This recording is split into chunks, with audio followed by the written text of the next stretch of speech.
It's everything, but it has nothing to do with it.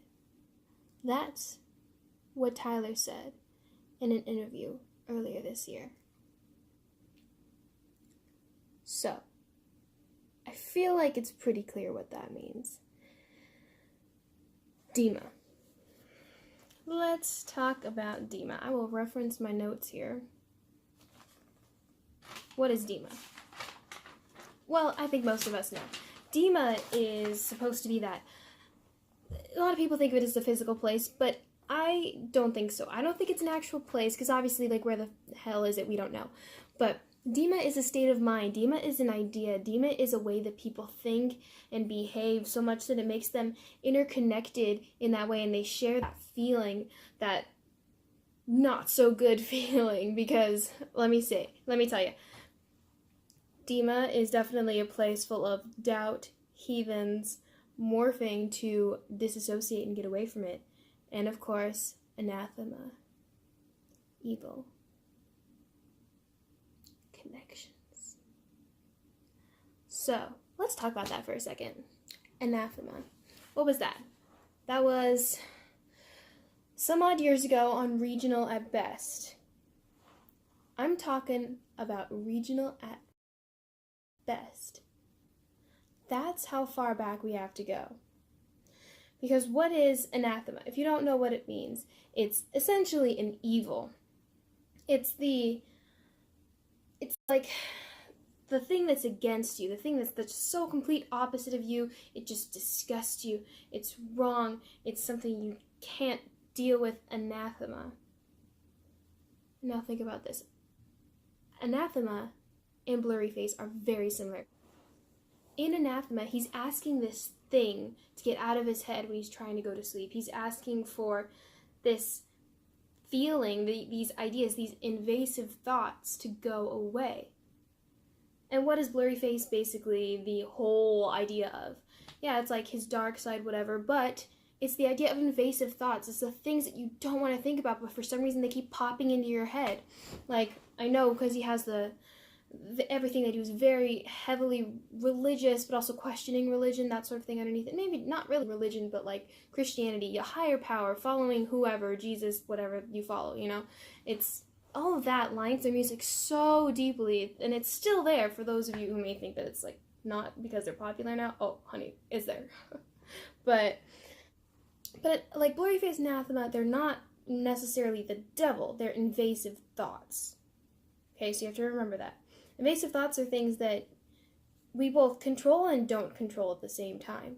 So you can lay in bed at night and just think about dwell on the horrible things that happened that day, or like that one super awkward thing you did. Dwelling on those can be so painful. Some people have violent invasive thoughts. Some people have sad invasive thoughts. Some people have painful, even physically painful. People have invasive thoughts in all sorts of ways. Sometimes they're sexual. Sometimes they're the one thing you can't stand to think about. They can be from trauma. They can be of trauma. Anything. Anything you don't want to think about that you can't stop is basically an invasive thought. So that is what Blurryface is. It's those ideas that keep popping into his head. It's also what anathema is, because he's laying there and he can't get these thoughts out of his head, and he just wants that evil thing to go bother somebody else and to go away and leave him alone so he can just be safe and okay by himself. And so he says, "Won't you say goodbye so I can say goodnight?" And that also has the suicidal themes in it. I know that when my best friend for a while was very suicidal, he would text me and basically ask me to say goodbye to him so he could go and kill himself. And that's what invasive thoughts can make you want to do, especially if you're young and you haven't learned how to control them yet, or how to distract yourself, or like DBT to help control where your train of thought goes.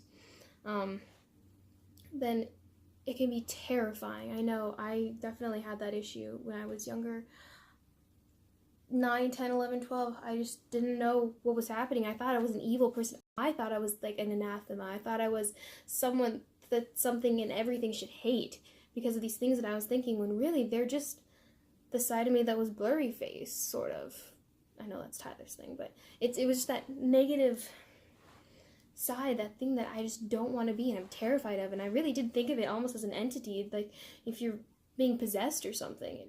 That whole Nicolas Bourbaki thing is actually a group of mathematicians who did math. I don't fucking know. But they did math for things, and essentially they got their name from a French general, officer, whatever, in their army, who ended up losing actually 63,000 people. He lost that many people in war against someone else. He made that big of a mistake. Can you imagine making a mistake so large that it cost 63,000 people their lives? I just can't. It's insane. And so it kind of makes sense, but he then wanted to kill himself. Of course, he just wanted to escape that. I'm sure he had a lot of invasive thoughts and guilt and pain, and he just wanted to get rid of it. So, of course, he did attempt suicide and failed. But, of course, that does tie in with their whole themes of, you're suicidal, and is really marketed towards teens, but also older people in their 20s, people who are younger, whatever. That whole suicide and self-harm and pain, invasive thoughts, all those things. By the way, if you haven't really considered the idea of invasive thoughts, because it took me a very, very long time to learn that those actually weren't me, please just think about it. I really want to weigh heavy on that. Those thoughts you don't want to think, they may not really be you. They may be that part of your brain that's a little and lets those in without actually letting you control your thoughts. But it's something you can control, Just don't blame yourself. It's not you. It's something else.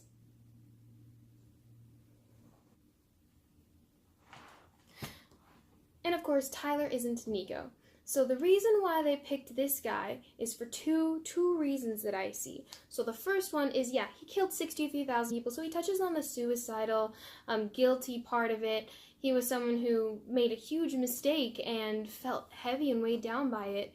And I know a lot of people probably feel that way, maybe not as strong as he did, but at least in a way. And then the second side of it is the fact that it's a group of scientists. Now, what the heck do scientists and mathematicians do? They prove everything religious in the Bible, whatever, wrong, basically. It's basically a strong fundamentalist Christian person's anathema. They're Antichrist, proving everything they know wrong, and that's what Tyler's going through. We all go through it. I grew up extremely. It's the questioning. There's the questioning side, the scientists, the proof that you see on this earth that there's nothing above us, and then there's Blurryface, which is the internal things, the pain that he goes through, the thing that kind of leads to this, the pain that he goes through, and the difficulties in life, those invasive thoughts, all those things that no one really taught him, and then he learned how kind of horrible they are, and how horrible it is to kind of just be alive. That leads you to question, why? This isn't fair, is it? We know everything, but we know nothing. This is everything, but this is nothing. Like I always say, one of my favorite things to tell people is, yeah, that sounds great, I would love to do that, but of course, it doesn't matter, I'm all gonna die. And that's kind of where he's at. He went through all this pain, and now he's questioning everything.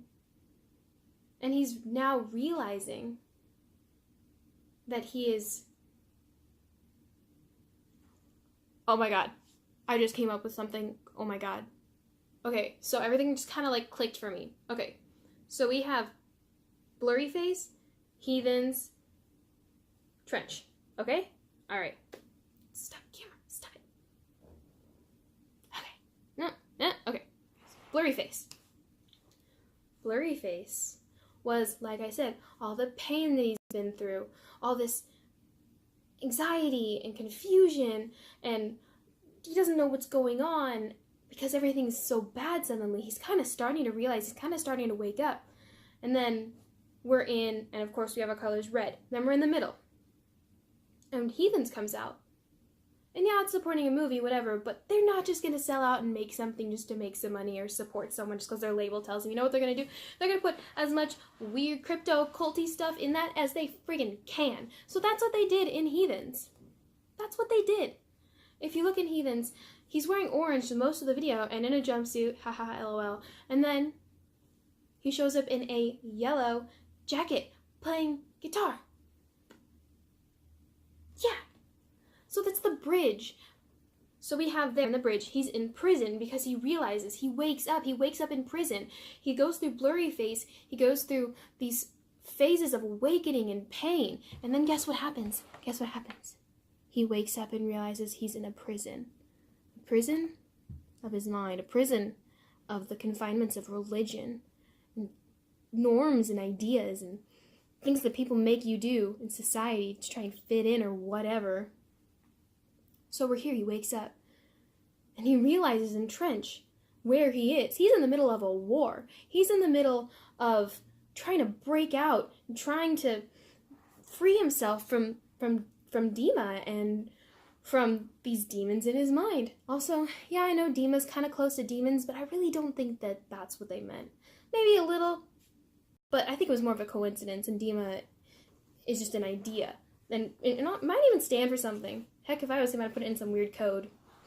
But anyway, yeah, so we're in Trench, and he's stuck. He's realizing where he is. He was asleep and in pain, and then he realized he woke up, and he woke up in a prison. He woke up in the prison of the mind and the world and this body, too. And then he goes into the trenches. He goes into the war zone. He is awake. He's joined this army trying to fight out. He realizes that he may have been alone in the prison, but he's also surrounded by everyone. It's everything and nothing. They're all with him, but they're all away from him at the same time. So he's there. And he's trying to figure out what to do. They're in a war. And all they know is that they must rebel. He gets the strength to rebel. He gets the strength to leave. And that's why he was saying that he might consider a world without religion, because he's a rebel now.